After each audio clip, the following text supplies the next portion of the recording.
avec Yes. C'est notre moment. Dites oui aux actualités dans votre journal TV. El Mondes est sur un résultat exceptionnel. Faites confiance à El Mondes. Manulcianoni vaovao.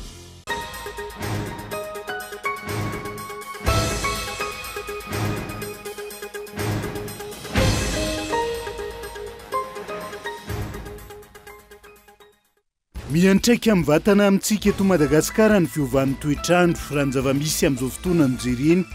Ifanome tsiny ve sasamby handray ny andraikitra tandrify azy ny rehetra eo anatrehan'izay. Tsy mazavatra eto ny fampiaran'ilay lalàna amin'ny feny RFT na ny réserve foncière touristique eto amintsika amin'izao fotoana ka antony mahatonga ny ankamaroan'ny mponina voankasika hangataka ny fanafoanan'izay. Faran'ny volana Aogositra 2020 zao no hikatona tanteraka ny FES Madagasikara izay tafiditra anatin'ireo bromisa 7 tsy maintsy akatona araka ny fanapahan-kevitra noraisy sy ny filakivim-pitantanany FES Foibe tao Berlin. Anivelany voaroroa tompon'antoka tamin'ny fikasana nongam-panjakana tao Brésil ny taona 2020 ny filoha teo aloha Jair Bolsonaro isan'ny tetika nokasaindra ny fantatra ny anakanana ny fivirinany filohan-kehitriny eo amin'ny fitondrana taorian'ny fividianana ny taona 2020 ny antsiprian'izay.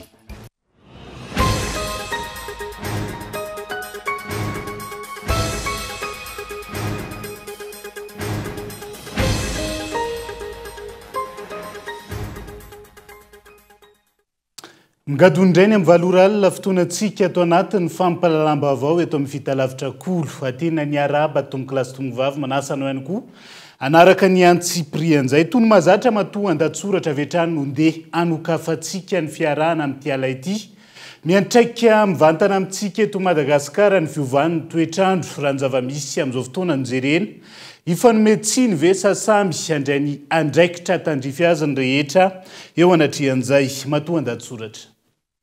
Niemitra ny fotoana fanetsan'ny tantsaha tamin'ity taonina ity noho ny fiovan'ny toetrandro sy ny tsy fisian'ny rotsakorana. Niemitra iray volana izany ho an'ny faritra sasany ary nisy hatrany amin'ny 2 volana ho an'ny faritra hafa. Nazovana ny haitany, tsy fisian'ny orana, saika ho nanaina ranonosy ary niakatra ihany koa ny maripana. Ankehitriny, mitsimbatika ny toetra rà, mirotsaka ary tsy voafehy indray ny rano, vokatry ny rotsakorana ny fanesy. Mitombo isan'ny traboina izay matetika efa misy lisitra raikitra isan-taona miampy ireo manolo-tena ho traboina sitrana ay sakafo atoandro. Manoloan'izany, misy ireo milaza fa rehefa fotoan'ny avy orana tahaka izao tsy tokony ho very fotsiny any an-dranomasina ny rano sy ny rotsakorana fa tokony ho tanina sy ho tehirizina ka ho azo ampiasaina amin'ny fotoana rehetra toy ny fotoam-pambolena rehefa tonga ny fotoana maitany. Ao ihany koa ireo milaza fa mijery masomboly mahazaka amin'ny fiovan'ny toetrandro no vahaolana. Misy ary maro ny manamafy fa mandrora miantsilany isika ka mahatonga ny fiakaran'ny rano, mahatonga ny haitany, mahatonga ny fiakaran'ny rano ny fahatsetreman'ny lakan'ny rano sy ny tatatra. Mandrora miantsilany isika no ireo fanorenana tsara dalàna nateraky ny fahafantaran'olona sy ny kolikoly. Mandrora miantsilany isika noho ny fitiavatena ka tsy mitsinjo ny hafa sy ny wampitso. Vao androany nanao antsoavy ny ponina eny amin'ny fahasanin-karana fa misy olon-tsotra mandrava ny digy anaovan'ny lalana ampidirana ny fiara ao an-tranony. Tsy vitany hoe eo ambonin'ny digy zany ny tranony fa mbola ravany ihany koa ny digy ahafahany mampiditra io fiaran'io. Olon-tsotra, fianakaviana marefo sy sahirana ve zany? Mazava ho azy fa olona manan-katao sy manana trano sy fiara na tsy voatery ho nianatra aza. Raha nianatra mantsy mety mba ho hafa kokoa ny fomba fijeriny. Izany rehetra izany hoentina milaza fa mila tonga saina isika, mila mandray andraikitra indrindra ireo tompona andraikitra sy ny mpitondra fanjakana. Hatreto anefa ny mamaika ny tompona andraikitra sy ny mpitondra dia toa ny fitadiavana antotanisa, hitadiavana famatsim-bola avy any ivelany, ivoahana any ivelany miaraka amina delegasionna mafonja. Tompon-daka amin'izany isika raha tsy ilaza fa tsy ilay paikady nasionaly momba ny fiarovana ara-tsosialy 424 ho 324 ka ilazana fa ny 500 n'ireo tokantrano marefo azo fiarovana avokoa. Toa finaritra ery milaza ao anatin'izany fa tokantrano hatrany amin'ny 10 mihetsy no mahazo fiarovana manoloana ny loza mitatao isan-taona. saingy tsy voafaritra mazava ny hoe tokantrano firy amin'ireo tokantrano marefo ireo no nisitraka asa fivelomana maharitra anatsarana ny fivelomany isan-taona.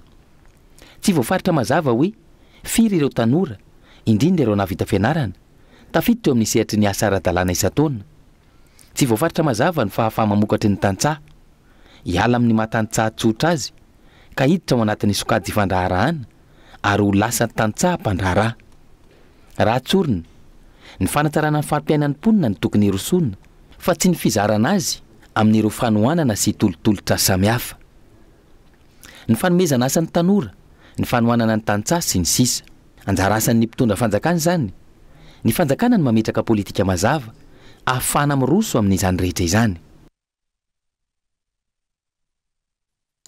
Iverenantsika eo ny vaovao mahakasika ny fiovan'ny toetrandro sy ny toetrandro eto Madagasikara amin'izao fotoan'izao rehefa avy eo fa tsy mazavatra eto ny fampiaran'ilay lalàna amin'ny feny RFT nandro réserve foncière touristique amin'izao fotoan'izao ka mahatonga ny ankamaroan'ny mponina voakasika hangataka ny fanafoanan'izay.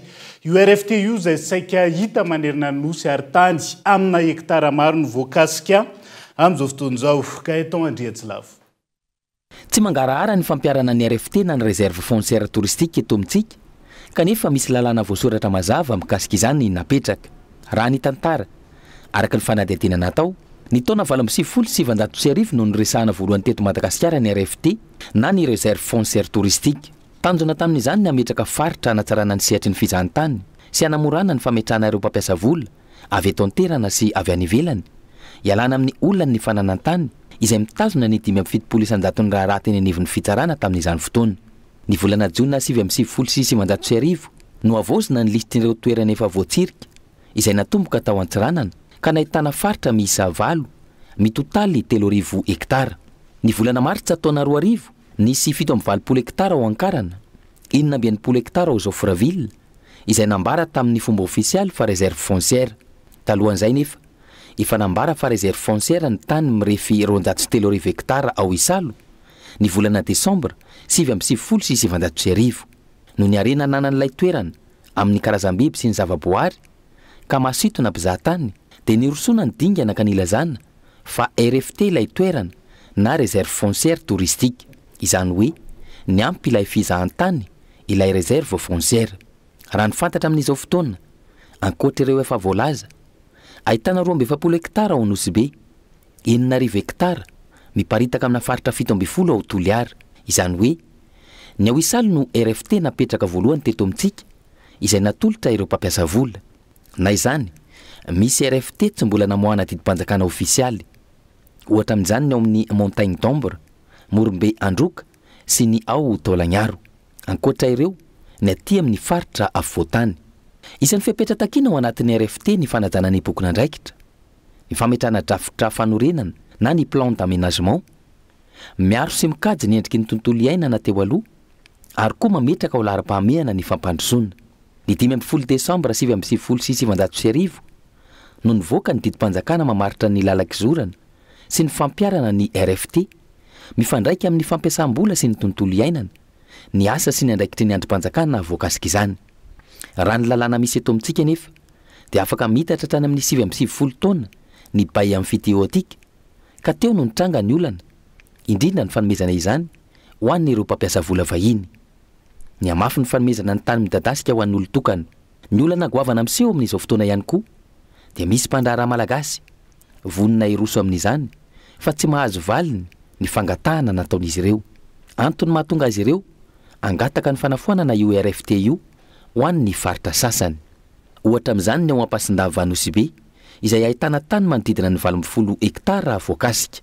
Angataka no asorona ny RFT fa satria le RFT io no avy ny fatatahirana zahay matetika saigninay tsy mandry amin'ny haly, matahotra zahay miteny fa mangataka zegny amin'ny any. Miteny aminao, miatrika aminao zahay monsieur le président mbo tahio zahay, tahio fipetrahany amin'ny tanànanay, tahio zay ny fagnadosony le RFT mbo hafahanay mihena mandry saigninay zegny afahanay miaina milamigny zegny amin'ny tanànan-drazambenay. Io zay na amin'ny RFT io zay tsy mandry zegny aligny tsy mandry zegny matsara miasa loha zay aminaty ke RFT io atantsavoanay vary fo misy presque RFT io tany vilomanay izy koa na le fombanana le tany voa miheky moa tany vilomanay tsy tany vilomagna zay pasitara fotaky tany fady aminay eto maro ty nino zay mbo malahelo zay mangataka aminao maselekena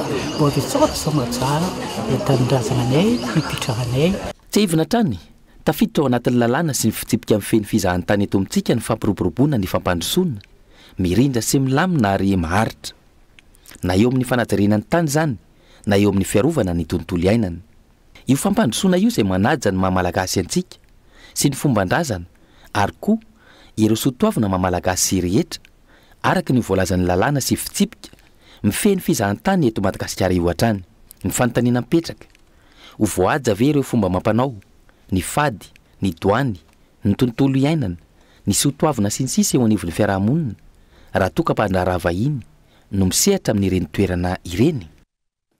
Fa tafiakatra fito ireo olona namony ainy vokatra ny fiakaran'ny rano raha ny taremarika ofisialy navoaka ny Bureau National misahana ny loza voajanahary tamin'ny efatrora sasany tolakandro teo mahery ny 50,3 sy ray alina roatrabona raha izay taremarika nivoaka tamin'ny folakandro teo izay hatrany. Daniela Minoso. Araka ny tatitra ofisialy navoaka ny BNGRC mikasika ny fiakaran'ny rano ny tolakandro teo tamin'ny efatrora sasany niakatra fito ny olona namony ainy ray tao Ambohidratrimo ray tao Manjakandriana roa tao Antananarivo Avaradrano ary 3 ny tany Nosy-Varika olona ray kosa no avotra Soamatsara tany Savato Nosy-Varika ary olona ray hafa naratra atreto misy 7,53 sy ray alina ireo traboina avy amina tokatrano misy 53,3 tokatrano 12 ao Ambositra ary tokatrano 12,53 sy ray alina eto Analamanga ary tokatrano 1,20 ao Vatovavy misy 7,37 ireo olona tsy maintsy nafindra toerana avy amina tokatrano misy 2,70 sy 2,000 ireo olona nafindra toerana ireo izay napetraka amin'ny toerana fandraisana traboina misy 20 misy 2,7 kosa ireo trano tondradrano 5 ireo trano nahitana fahasimbana ary 10 ny trano rava-tanteraka no amafisina trany fa tokony tandrana ny tsirairay manoloana ny fiakaran'ny rano ary tokony tandrana ihany koa manoloana ny mety fiotsahana ho an'ireo faritra avo mbola itoy hatrany ny rotsakorana ary ina ny mety ho fiakaran'ny rano. Fa noho ny fisian'ny rotsakorana izay mbola mitoy hatrany eto amin'ny faritra Analamanga sy ny fiakaran'ny rano eny amin'ny faritra Iva amin'izao fotoana izao mbola miato ny fampianarana amin'ireto Sisco voalaza manaraka reto ny alakamisy 20 febroary sy ny zoma 1 febroary 2022 Sisco Antananarivo renivohitra Sisco Atsimdrano Sisco Avaradrano Sisco Ambohidratrimo ary Sisco Manjakandriana noraisiny izao fanapa-kevitra izao fiarovana trano ireo mpianatra amin'ireo loza mateti-pitranga amin'izao vanim-potoana toy izao toy ny tany miotsaka ny tamboho mianjera lalana tapaka sy ny malama na ny dibo-drano ihany koa aorian'izay dia entanina trano mba hanaraka ny tetiandro mpampianarana ireo tompona andraikitra rehetra saina trany ihany koa ny rehetra ao anatrehan'izay hanaraka tsy tapaka ny vavao.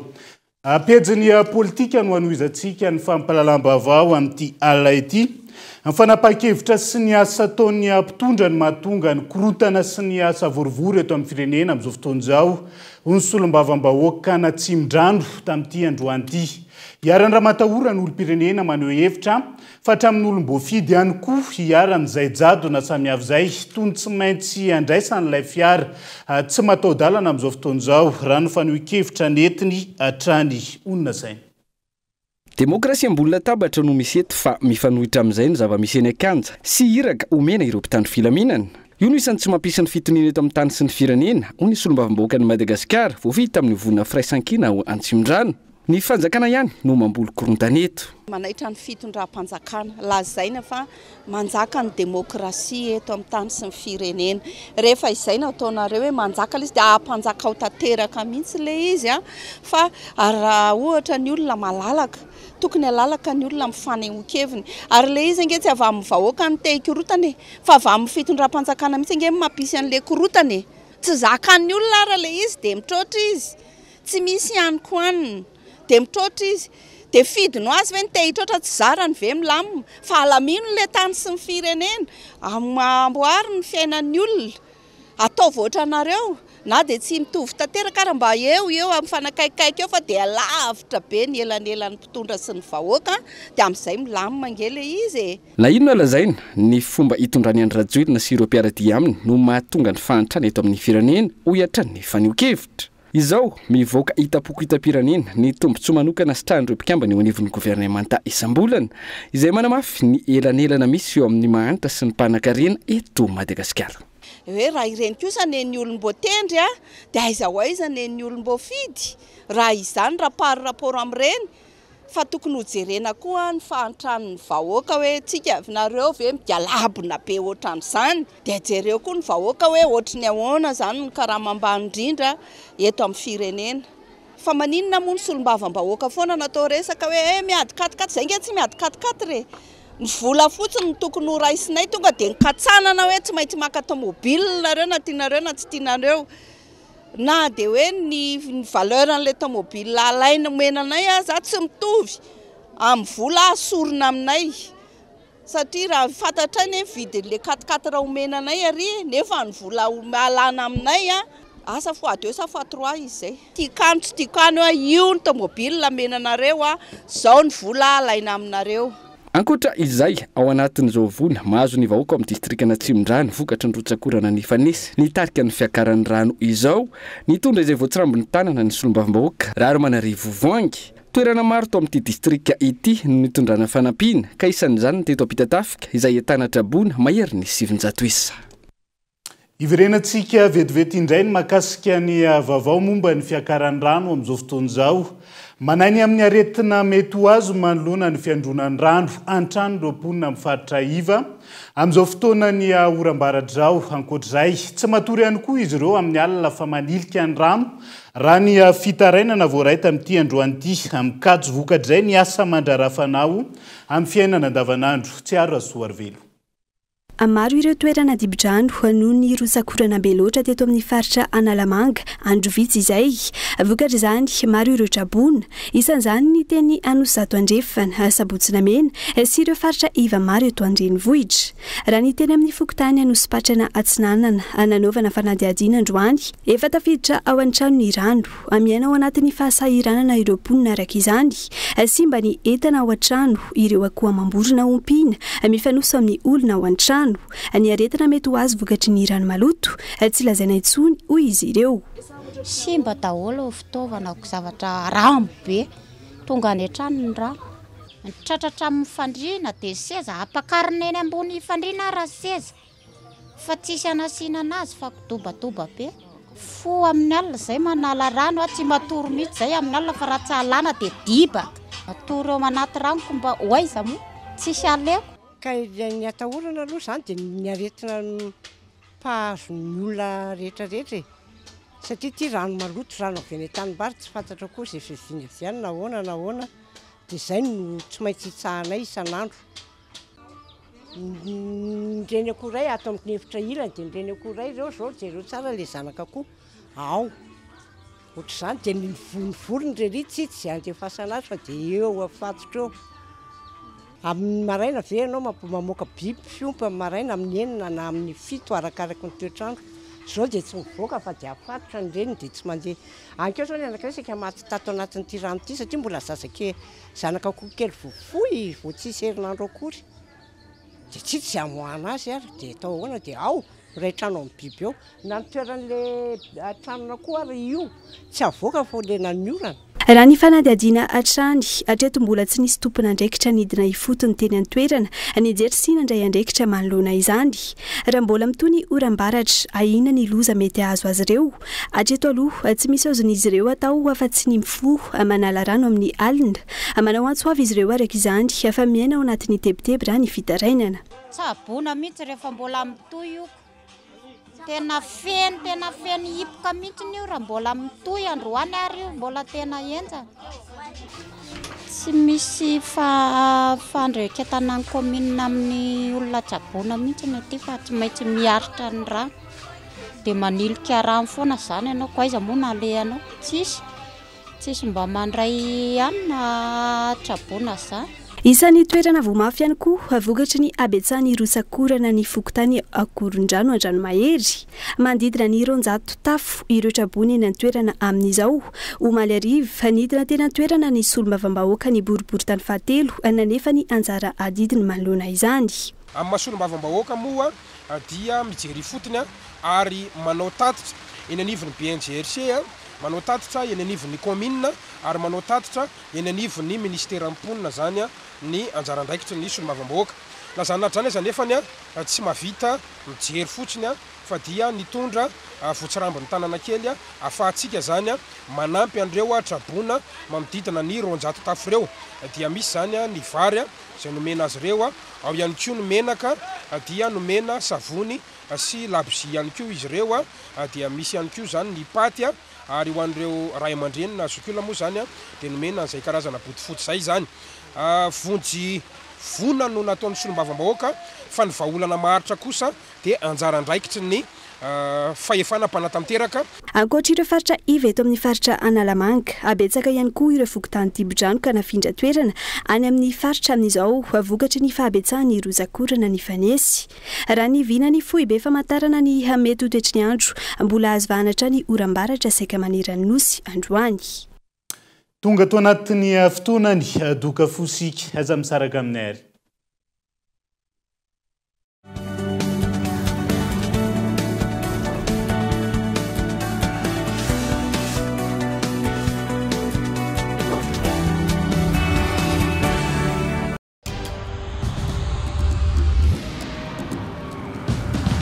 Tsika miara-miketrika ilay ho avy mamiratra. Miara-manorina, mamorina, tsy hijanona tsony. Satria efa hainao fa tsika tanora no tompony. Ndao ifandray hitady inspiraka vaovao, hanoratra ilay pejy vaovao mety amintsika. Afaka mamorina, maneho ny maizy atsika, efa aty amintsika zao ny baolina. Tsisy anakantsika satria isika iray mifandray miara-manokatra lalana vaovao. Ka tonga ilay fotoana zao dia zao ndao falera. Thelma miova o Yes.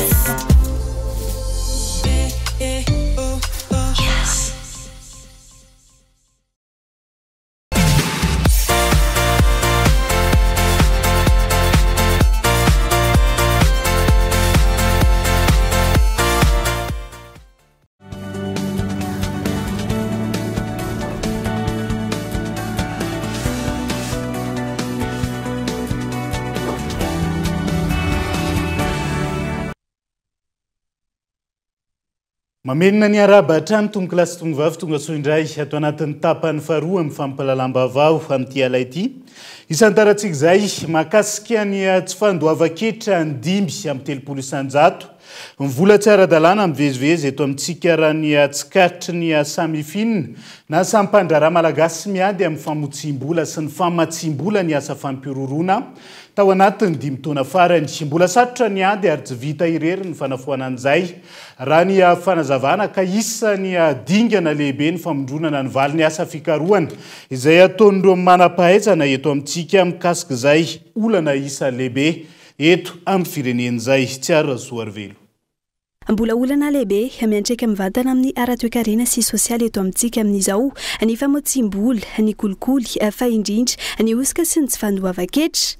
Tombanana ho mahery ny 2 miliara ariary ny vola mifandray amin'ny fraude fiscale nandritra ny taona 20 sy 20 ka hatramin'ny 13 sy 20. Nandritra ny 5 taona lasa izay mahakasika ny tsy fandoava-ketra ny 5 isan-jato amin'ny vola tsy ara-dalàna raha ny tsikatry ny teo anivony samifinina na ny sampandrara malagasy miady amin'ny famotsim-bola sy ny famatsiana asa fampiororona. Ho an'ny firenena malagasy izay isan'ny manana ari-karena faobe ambany indrindra, izy fiantraikany mivantana amin'ny fampandrosoana ny firenena izao karazana fanodikotonam-bola izao. Misy ohatra zao ataontsika hoe manafatrentana. Zay no lazainy. Rehefa manafatrentana ianao misy vola roa le apetraka any amin'ny banky dia déclarena any amin'ny Finex. teny voalohany zany non rapatriement de devise tsy tonga ny entana ny vola tsy miverina dia mazava azy miaraka amin'izay zany tonga dia tsy setra miditra amin'ny fanjakana. Misy ihany koa ireo olona manao an'izany zavatra zany ataoko hoe manao société écran, manao société écran amin'ireo ataoko hoe asa fandrarana ataony, dia rehefa tonga amin'izay ny hetra ny sampandrarana ny hetra manomboka hitaky dia nefa ny le mpandrara efa nifoanana le société dia tsy hita hoe iza le izy dia tsy azo ny volam-panjakana. Dia izay zao ohatra ny vahaolana efa nentana dia ny fananganana ny registre central des bénéficiaires effectifs eo amin'ny fitaliavan'ny fandoavan-ketra zany hoe misy fanambarana tsy maintsy manambara zany iza le olombelona tena tompony reny société eto amintsika reny. Raha foana le société le olombelona hita eo dia iny olombelona iny no angalana ny vola tokony hiditra amin'ny fanjakana. Izany ohatra anankiray amin'ny vahaolana efa apetraka. Mba hafana miady amin'ny famotsim-bola mifandray amin'izany tsy fandoavan-ketra sy ny famatsiana asa fampiororona izany, zava-dehibe ny fandrisihana ireo mpianatra eto an-toerana hikaroka mikasika izany tranga izany. Tokony hiainga sy resahana anatin'ny fampianarana izany lohahevitra izany mba hiparitaka ka ahazoana vahaolana samihafa. Antony nanokafana ity firaisamonim-pirenena ity ny fotoana natokana hiresahana ny ady atao amin'izany famotsim-bola izany izay iarana amin'ireo mpianatra sy mpikaroka samihafa. Rehefa tsy mandohetra tsika tsisy fampandrotsiana azo fanjakana atao ary indrindra manimba ny fifaninanana ny ataoko hoe mpandrara mandohetra zany maty antoka tsy afaka mifaninana amin'ireo tsy mandohetra. Dia izay mahatonga hoe ndao ary anao fandiniana tsika miaraka amin'ny mpianatra sy ny mpikaroka ary mpampianatra mpikaroka ety amin'ny anjerimanontolo zany ahafahana mahita hoe inona ny tena zavatra misy izay tsy takatray amin'izay efa manao ny asa sy hoe zavatra vaovao tokony atao. Dia izay moa nisaorana amin'ny fiara-miasa amin'ny faculté telo ety Ankatso ny amin'izao colloque zay ataontsika eto zao. Dia mazava-dehibe an'izay zany ohatrany ho an'ny faculté gesta manokana dia mahafahana mandrisika ny mpianatra ny mpanao fikarohana ohatra hoe ny doctorant zany na ny koa na mpampianatra mpikaroka iroso bebe koa anatin'ny safidy an'ireo lay lohahevitra ireo zany amin'ny fikarohana atao sy ihany koa mety ihany koa anatin'ny fampianarana satria rehefa misy ny fikarohana atao dia afaka miresaka an'izany anaty fampianarana dia ataontsika hoe manaparika kokoa zany le lohahevitra sy lay atao hoe fikasana tsara amin'izay ady atao amin'ny famotsim-bola zay zany izay zavatra dia izay mazava-dehibe azy ary ny anisan'ny betsaka manatrika atao amin'ity journée ity ny mpianatra ny doctorant sy ny sisa. Notontosain'androany tena nivon'ny université Ankatso ary farana Rampitso ny journée de prévention du blanchiment de capitaux izay karakarainy samifine tanjona ny anenana ny tany tsy fandoavan-ketra sy ny famotsim-bola eto an-toerana ao anatin'ny roa anatelotona manaraka. Ankoatr'izay ny anomanana any Madagasikara amin'ny tombanezaka kasaina atao amin'ny taona 2024 amin'ny alalan'ny fanamafisana ny pekady nasionaly momba ny fisorohana ity olana ity miara-miasa amin'ny Madagasikara manao izany ny vondrona Europeana. Lafomba vao afapetraka eto Madagasikara manomboka izao ny paikady iraisana ahafahana manatsara sy manafaingana ny firosona amin'ny tontolo nomerika eto amintsika. I Madagasikara izay manana fahafahana iroso amin'izany na fahaizana na arakolona saingy mbola olana ny fahamaroan'ireo sehatra tsy ara-dalàna amin'izao fotoana izao. Daniel Aminaso. Oharina amin'ny sehatra hafa, isan'ny tarika be indrindra amin'ny fampiakarana ny tany arikariana fahobe eto an-toerana ny sehatry ny nomerika raha ny fanasafana. Ho an'ny taona 2024 efa nahatratra mihoatra ny 8% ny tany fiakaran'ny arikariana fahobe ho an'ny teknôlôjia manokana, raha toa ka 4% kosa ny ansery ny fizahan-tany. Na io azy izany, mbola olana tsy ahafahana manatsara sy manafaingana ny firosona amin'ny tontolo nomerika hatreto ny fahamaroany ireo sehatra tsy ara-dalàna raha ny fanazavana trany. Ny contribution anatin'ny PIB dia tena mbola ambany dia ambany autour de 2% eo amin'izao fotoana ka mbola misy ezaka be tokony ataontsika satria mahatonga izany tsy hoe tsy misy le famokarana fa ao anatin'ny secteur informel loatra zany les création de richesse tsika dia mila atao ny ankokevitra zany ny collecte de données mahakasika an'izay zavatra misy rehetrarehetra amin'ny écosystème du digital. Raha anaovako ohatra ianao na doublé ny consommation de data tanatin'ny roa taona eto Madagascar. On est passé de 150 000 téraoctets à 300 000 téraoctets tanatina fotoana fohy dikan'izay zany tena mazava loatra hoe moratratra be mihitsy le hoe doublé na le chiffre na triplé na satria le secteur informel no mahatonga le izy miafina zany hoe le $520 de PIB par habitant atsika io zany tsy marina fa misy zavatra be da be tsy vo capturer le statistique officielle. Ankilany mbola manahidrana ihany koa hatreto ny fahazontsika mpanjifa avy any ivelany no ny tsy fahafantarany maro ny fahaiza-manao ny malagasy. Antony ilaina ny fiaramenta ny sehatra tsirairay avy raha ny fanazavana trany ho fampiroboroboana ny fahaiza-manao amin'ny lafiny ekonomia nomerika eto Madagasikara araka izany ny vondrona nampafantatra tamin'ny fomba ofisialy ny logo Choose Digital Madagascar sy ny label qualité Excelia izay ahitana ireo tolotra nomerika tahaka ny commerce androany teo anivon'ny Goticom na ny groupement des opérateurs de technologie de l'information et de la communication de Madagascar, ny ministère ny postra sy ny atao Arakajimirindra, ny ministère ny varotra sy ny indostria, ary ny teo anivon'ny DBM. Tanjona trany ampafantatra n'izao tontolo izao ny fahaiza-manao ny Madagasikara eo amin'ny lafiny firoborobon'ny orinasa, eo amin'ny lafiny nomerika sy ny maro hafa. Isan'ny vaovao misongadina ihany koa any Androany ny farany volana Aogositra 2022 no ikatona tanteraka ny FES Madagasikara izay tafiditra anatin'ireo bromisa 7 tsy maintsy akatona amin'izao fotoana izao araka ny fanapa-kevitra no raisin'ny filakevim-pitantanany FES Foibe ao Berlin.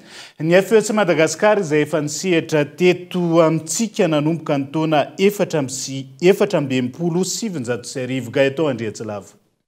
Araka ny fanambarana gazety navoaka ny FES Madagasikara tamin'ity androany ity, nandray fanapahan-kevitra ny filan-kevim-pitantanany FES Foibe ao Berlin fa nakatona bromisa 7 manerana an'izao tontolo izao ka isan'izany ny eto Madagasikara. Fanapahan-kevitra taorian'ny fahitana fa mihasarotra ny toedrarà, miena ny fanohanana arabola ary mbola sarotra ny heverana fa hiatsara ny ho avy. Araka izany, ny farany volana Aogositra 2024 avy izao no ikatona tanteraka ny FES Madagasikara. Na izany, mbola haino ireo asa mandrara iandraiketana izy ireo hatramin'ny volana Jona raha io fampahafantarana an-gazety nivoaka io hatrany. Tsy ahifana, nanomboka ny taona 476 ny efa teto Madagasikara ny FES ary ny atokely ny taona 576 hatramin'ny taona 426. Isan'ny nantefan'ny asa manandraikitra nosahan'izy ireo ny rafitra politika, ireo mpikambana amin'ny parlemanta, ny firaisamonim-pirenena, ny haino vakijery, ireo syndicat, ireo sehatra tsy miankina sy ny sisa. Asa izay nifototra tamina teboka telo lehibe, ny fahaizana mitantana sy ny fitaizana ny tanora tamin'ny alalan'ny ALTP, ny fitantanana politika tamin'ny alalan'ny plateforme, fifanakalozana sy fiadiana hevitra, mikasika ny mahazava-dehibe ny ankehitriny sy ny ho avin'ny Madagasikara ary ny fanovana ara-tsosialy amin'ny alalan'ny fampianarana ahaleo tena ireo mpisehatra rehetra sy ny fametrahana toerana ahafahana mifanakalo hevitra. Vaovao mifandraiky amin'ny fiarovana ny tontolo iainana no anoizantsika ny fampalalam-baovao amin'ity ala ity. Mbola lavitra ny ezaka ahafahana mampiena ny fampiasana angovo mahazatra ka manolo azy amin'ny angovo madio raha ireo olana sedrain'ireo mpamokatra amin'izao fotoana izao tranga izay mila tohana avy amin'ny fanjakana raha ny fanazavana Daniela Minoatso. Manomboka miroso tsikelikely amin'ny fifampidiniana mikasika ny fanoloana ny saribosy kitay vita avy amin'ny hazo amin'ny alalan'ny angovo madio isika eto Madagasikara amin'izao fotoana hisorohana ny fahapotehan'ny alina. Ho tafavoaka ve isika anatin'izay? Ho an'ny mpampianatra mpikaroka izay nanovana fanadihadiana, mbola lavitra hatreto ny ezaka ahafahana mampiena ny fampiasana angovo mahazatra ka manolo azy amin'ny angovo madio eto amintsika noho ny olana maro lafa izay mbola sedrainy ankamaroany ireo mpamokatra eto an-toerana.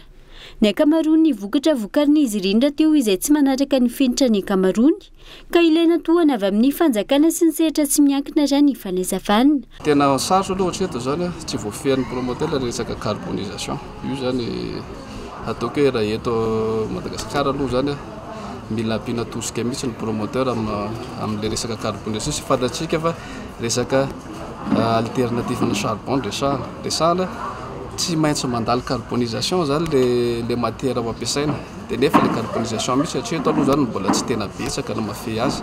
Donc raha tiantsika hoe voalohany atratran'le qualité de dafina zany le promoteur aloha dia mila mafy le carbonisation araka le fanazavako teo misy fiantraikany be da be amin'le angovo azo le rendement na carbonisation.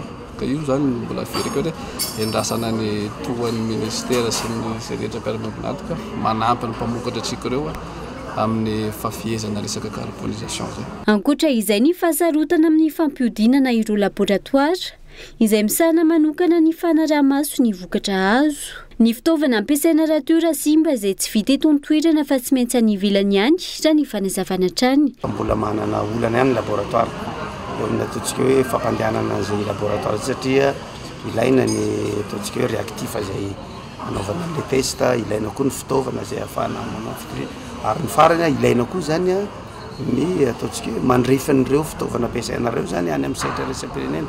Zay ny tena lafo any laboratoire zany hoe misy fitaovana izy eo dia ireo fitaovanareo zany dia tsy maintsy hamarinina koa ny maridrefy izay avoakany. Dia zay nefa ny tena lafo be ny manao satria tsy vita eto Madagasikara zay zavatra zay. Farany ny laboratoire dia tokony manao fampitahana. Zany hoe raha misy vokatra anankiray zany tilina amin'io laboratoire io zany dia tokony tilinana amin'ny laboratoire hafa koa. Dia matetika zany ny laboratoire zay tsy miankina amin'ny fanjakana zay tsy manana ny fahefahana zany dia manano sarotra azy zany ny mampandeha azy. Ary anisany koa zany ataontsika hoe olana ho an'ny laboratoire zany ny fikojagojanan'ireo fitaovana izay ampiasaina. Ho fampiroboroboana ny fomba fandrahoana sakafo amin'ny angovo madio na ary na fandrehitra sikitay miaro ny tontolo iainana araka izany, nisy ny atrikasa fanentanana momba ny fenitra ho an'ny arina sikitay miaro ny tontolo iainana tetsy Antaninarenina. Atrikasa izay nanentanana ihany koa ireo mpisehatra eny fotony sy ireo mpiara-miombonantoka amin'ny sehatra tsy miankina momba ny fanarana ny fenitra napetraka momba ny kalitaon'ny ireo vokatra vokarina mialohan'ny rosoana amin'ny fanapariana izany manerana ny Madagasikara. Tetikasa izay eran'ny biro misana ny fenitra eto Madagasikara miasa amin'ny AIDS Development amin'ny alalan'ny tetikasa toinex ary ireo ministera voakasika. Tontosa omaly teny sorano ny valandresaka ho an'ny mpanao gazety ho fanomanana ny hetsika fankalazana ny fahatelopolo taona ny akarantarika Samuel Antsehatra. Tanjona iraisana ny anohanana ny kolotsaina sy mozika malagasy ho ireo mpanohana. Nseho iarahana amin'ny Samuel izay ataony alahady 9 aprily ho avy izao amin'ny stade Malakamy Mantanimena. Andiany fa efatra amin'ny fampisehoana Zarareva izy ity ary havaka hatrany raha ny fanohan-kevitra ny eto mikarakara. Andao rahantsika amin'ny fanampanazavana. Zarareva matsy marina hoe manao fety be dia be izay mandritra ny taona fa ny Zarareva zany ataony hoe tena Zarareva ngamba ny ataony hoe farany tapon'ny firevena Samuel zany satria eo zay tena hoe mikalabo manao hira maro be mihitsy mo hoe tena izy io zany betsaka ihany nanao proposition manina tsy atao ary fa le concept an'le Zarareva mihitsy nefa hoe stade foana zany Zarareva dia ingany mba ohatrany hatramin'izay aloha zany dia tonga maro be foana ny mpakafy dia hirarinany amin'ity artiste hafa sy animation isan-karazany hitranga zany manomboka amin'ny 10 hatramin'ny 3 amin'ny 3 zany manomboka ny live Samuel. Ho an'ny mpakafy Samuel efa fantatry zareo premier semaine ny avril isaky ny 2 taona no misy ny Zarareva. Dia izay ihany koa no entina miampita ao anatiny maresaka iraisam-pirenena amin'ity ala ity. Voaroro tompon'antoka tamin'ny fikasana nonga-mpanjakana tao Brezila ny taona 2022 ny filoha teo aloha Jair Bolsonaro. Isan'ny tetika nokasainy raha ny fantatra ny anakanana ny fiverenany filoha amin'izao fotoana izao Lula da Silva eo amin'ny fitondrana taorian'ny fividianana ny taona 2022. 3 ireo mpiray-tsokombakomba aminy voasaringotra amin'ny raharaha. Ary isan'ny vesatra hiampangana azy ireo ny fanomanana hetsika mifanipaka amin'ny fitandrona ny tany tandalana sy demokratika. Any amin'ny fitsarana avo ny toy ny raharaha amin'izao fotoana ary andrasana ny fampiakarana fampanohavana na tsy makasika izay raha izay. Dia izay ihany koa no entina manakatona ny fiarahantsika amin'ity ala ity ankasitrahany ianao nanaraka ny fampalalam-baovao hatramin'ny farany mandrapitafa ho amin'ny raha mipitsondray ary tombo kilasy tombo vaveloma tompoko.